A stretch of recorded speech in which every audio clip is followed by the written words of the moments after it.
गणेशाय नमः। श्री वेदपुरुषाय नमः।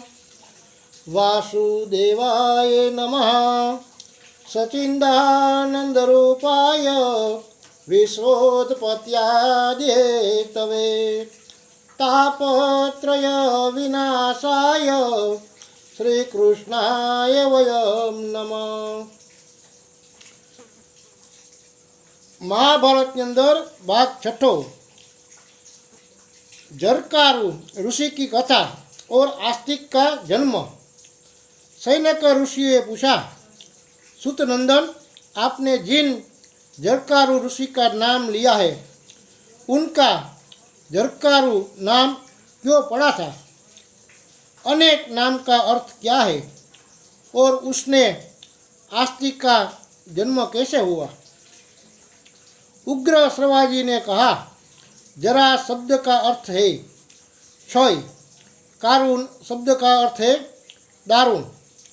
तात्पर्य यह कि उनका शरीर पहले बड़ा दारुण अर्थात कटटा था। पीछे उन्होंने तपस्या करके उससे जीर्ण शीर्ण और क्षीण बना लिया।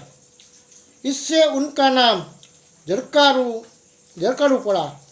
वासुकी नाग की बहन भी पहले वैसी ही थी। उसने भी अपने शरीर को तपस्या के द्वारा क्षीण कर दिया, इसलिए वह भी जरकारु कहलाई। अब आस्तिक के जन्म की कथा सुनिए। जरकारु ऋषि बहुत दिनों तक ब्रह्मचर्य धारण करके तपस्या में संलग्न रहे। वे विवाह करना नहीं चाहते थे। वे जप तप और स्वाध्याय में लगे रहते थे तथा निर्भय होकर स्वच्छंद रूप से पृथ्वी पर विचर रहे थे। उन दिनों परीक्षित का जरका काल था। मुनिवर जरकारु का नियम था कि जहाँ सायंकाल हो जाता वहीं वे ठहर जाता। वे पवित्र तीर्थों में जाकर स्नान करते और ऐसे कठोर नियमों का पालन करते जिनको पालना विषय लोलुप पुरुषों के लिए प्राय असंभव है। वे केवल वायु पीकर निराहार रहते। इस प्रकार उनका शरीर सुख सा गया। एक दिन यात्रा करते समय उन्होंने देखा कि कुछ पितर नीचे की ओर मुंह किए एक गड्ढे में लटक रहे हैं। वे एक सहुका तिनका पकड़े हुए थे और वही केवल बच भी रहा था। उस तिनके की जड़ को भी धीरे धीरे एक चूहा कुतर रहा था। पितृगण निराहार थे, दुर्बले और दुखी थे। जरकारु ने उनके पास जाकर पूछा, आप लोग जिस खसकेल तिनके का सहारा लेकर लटक रहे हैं उससे एक चूहा कुतरा जा रहा है। आप लोग कौन है? जब इस खस की जड़ कट जाएगी तब आप लोग नीचे की ओर मुंह किए गड्ढे में गिरे जाएंगे। आप लोगों को इस अवस्था में देखकर मुझे बड़ा दुख हो रहा है। मैं आपकी क्या सेवा करूं? आप लोग मेरी तपस्या के चौथे, तीसरे अथवा आधे भाग से इस विपत्ति से बचाइए। जा सकते तो बतलाओ, और तो क्या मैं अपनी सारी तपस्या का फल देकर भी आप लोगों का बचाना चाहता है।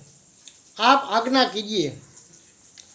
पितरों ने कहा, आप बूढ़े ब्रह्मचारी हैं, हमारी रक्षा करना चाहते हैं, परंतु हमारी विपत्ति तपस्या के बस में नहीं है, लट सकती है। तपस्या का फल तो हमारे पास भी है, परंतु वंश परंपरा के नाश के कारण हम इस घोर नरक में गिर रहे हैं। आप वृद्ध होकर करुणावंश हमारे लिए चिंतित हो रहे हैं, इसलिए हमारी बात सुनिए। हम लोग आयावर नाम के ऋषि हैं।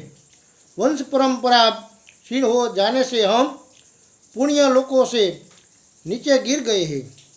हमारे वंश में जब केवल एक ही व्यक्ति रह गया है, वह भी नहीं के बराबर। हमारे अभाग्य ने वह तपस्वी हो गया है। उसका नाम जरकारु है। वह वेदांगों का विद्वान तो है, स्वयं उदार और व्रतशील भी है। उसके तपस्या के लोभ से हमें संकट में डाल दिया है। उसके कोई भाई बंधु अथवा पत्नी पुत्र नहीं है। इसी से हम लोग बहुत बेहोश होकर अनाथ की तरह गड्ढे मुंडे लटक रहे हैं। यदि वह आपको कहीं मिले तो उसे इस प्रकार कहना, जरकारु तुम्हारे पितर नीचे मुंह करके गड्ढे मुंड में लटक रहे हैं। तुम विवाह करके संतान उत्पन्न करो। अब हमारे वंश के तुम ही एक आश्रय हो। ब्रह्मचारी जी, वह जो आप खस की जड़ देख रहे हैं, वही हमारे वंश का सहारा है।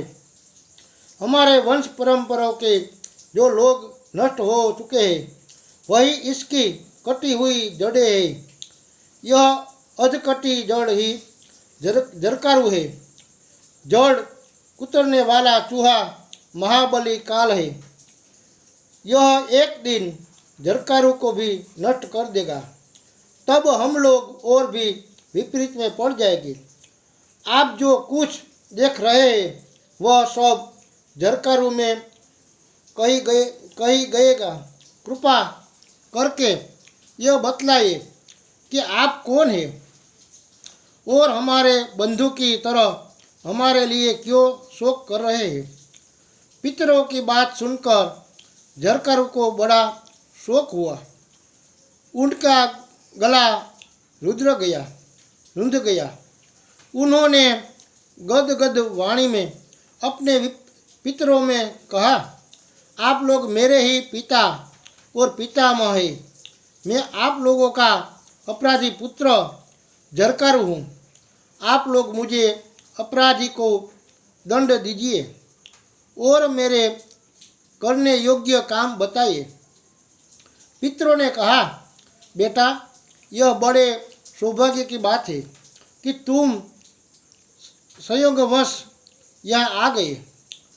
भला बतलाओ, तो तुमने अब तक विवाह क्यों नहीं किया।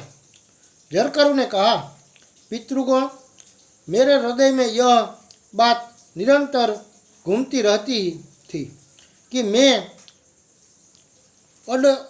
अखंड ब्रह्मचर्य का पालन करके स्वर्ग प्राप्त करूं। मैंने अपने मन में यह दृढ़ संकल्प कर लिया था कि मैं कभी विवाह नहीं करूंगा। परंतु आप लोगों को उल्टे लटकते देखकर मैंने अपना ब्रह्मचर्य का निश्चय पलट दिया है।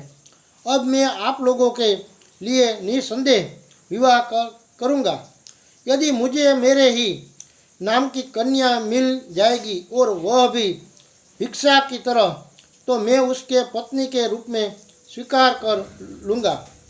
परंतु उसके भरण पोषण का भार नहीं उठाऊंगा। ऐसी सुविधा मिलने पर ही मैं विवाह करूंगा, अन्यथा नहीं। आप लोग चिंता मत कीजिए। आपके कल्याण के लिए मुझसे पुत्र होगा और आप परलोक में सुख से रहोगे। बोलिए श्री गणपति महाराज की जय।